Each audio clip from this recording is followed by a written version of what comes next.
Addition reaction, this is for alkenes only. Alkenes only. Alkene, that's a double bond.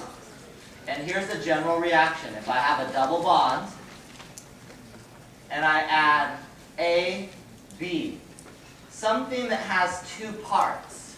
So those two parts can be the same, like AA, BB, CC, whatever, or they can be different, an A and a B. As long as there's two pieces to the puzzle, it will add to each side of the double bond. So the A will go on one side, and the B will go on the other side. Okay? So there's a lot of possible things here. So what you want to look for, do I have a reaction where there's an alkene? I'm only teaching you this one possibility. And does that alkene, is there something else added that has two pieces to it? So let me show you a couple examples of how this could look.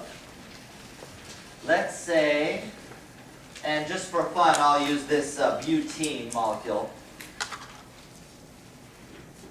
Say I've got H2. Well, H2 has two parts. There's an H and another H. So let's put that H and the other H on each side of the double bond.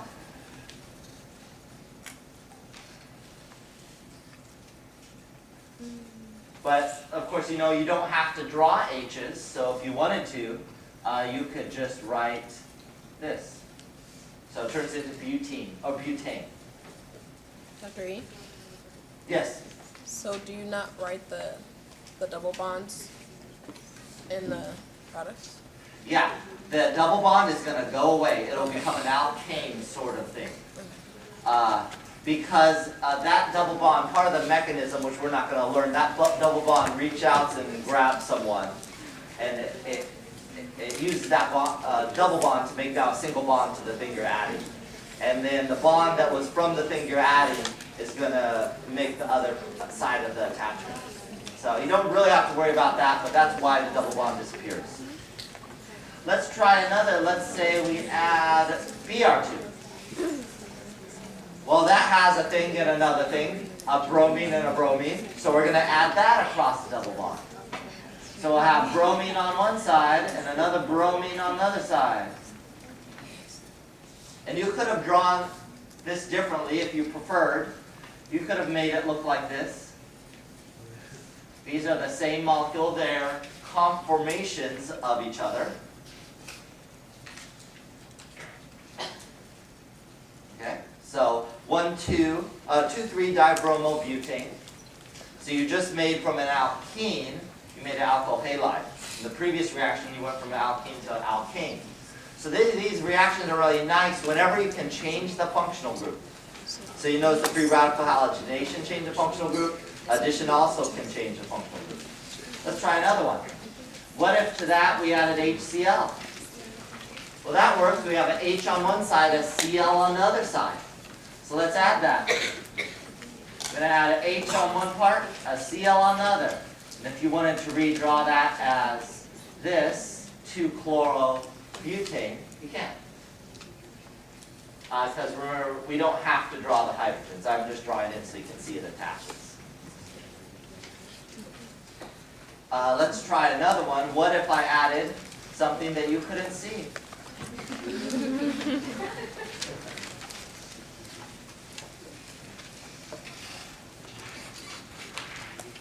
In this case, what do you think is going to add across the double bond? An H and no H. I've just made an alcohol from an alkene. So now I've made an alcohol functional group. You could have redrawn it without the H specified because it's there anyways. So I've made an alcohol. We don't know how to name alcohols, but we have alcohol.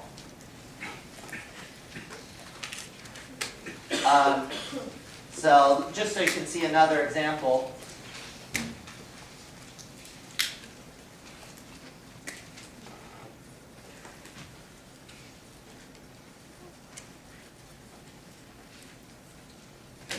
Try to draw the product of that. This is a cyclohexene ring with HBr added.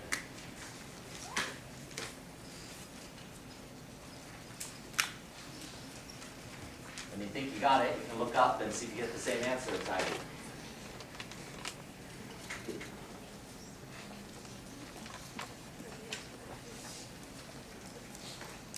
you should have an H and a Br now added to the ring. The double bond's gone. You made an alkyl halide.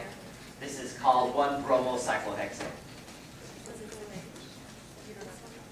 Okay? Any questions on the addition reaction? What you're looking for is a double bond, an alkene, and a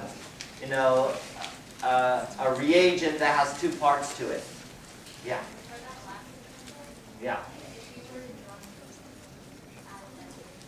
If you wanted to draw the H, you totally could have, and you could put it right here if you wanted to. Put it here. Whatever. I mean, as long as the double bond's gone.